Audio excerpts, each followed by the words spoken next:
The House of Papered Doors, English Story Level 4. On the outskirts of the quiet town of Rivenshore stood an abandoned mansion that everyone avoided. Its tall windows were clouded with dust, and its once bright walls had faded to a pale, crumbling gray. But the strangest thing about the mansion was its doors. Every one of them was made entirely of paper. The townspeople whispered that the house could change shape, that its rooms rearranged themselves like pages in a book. 12-year-old Mara, who loved puzzles more than anything, found the stories irresistible. One warm afternoon, while exploring the overgrown field behind the mansion, Mara noticed a paper door fluttering gently in the breeze. The edges glowed faintly as if lit from within. She stepped closer, her heart racing with excitement and fear. With a deep breath, she pushed the door open. Instead of tearing, it rippled like water and allowed her inside. The room beyond was filled with towering shelves of folded paper sculptures, birds, cities, forests, and creatures she had never seen before. As she examined the sculptures,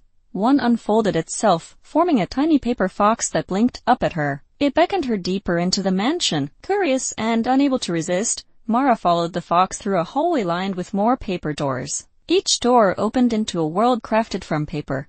A snowy landscape where paper flakes fell from a white sky, a desert with shifting dunes, and a bustling paper market with merchants shaped from delicate folds. The fox eventually led her to a grand hall. At the center stood a massive book made of thick, layered sheets. Its cover pulsed with soft light. A voice echoed gently through the room, telling Mara that she had entered the House of Papered Doors, a place created by an ancient storyteller who believed every imagination deserved a world of its own. Over time, the storyteller vanished, leaving the house alive but directionless. The worlds inside the papered doors had begun to fade. The voice explained that Mara had been chosen because she possessed a rare spark, a mind constantly weaving new stories. Her presence could restore the fading worlds by feeding them with imagination. The book opened on its own, revealing blank pages that glowed with expectant warmth. Mara hesitated, unsure if she was worthy, but the little paper fox nudged her gently, encouraging her to try. She touched the first blank page. Instantly, memories of her dreams, her drawings, and the stories she had scribbled in old notebooks poured into the paper. Colors shifted across the page before rising into the air, forming new creatures and lands. The hall brightened as each world regained its strength.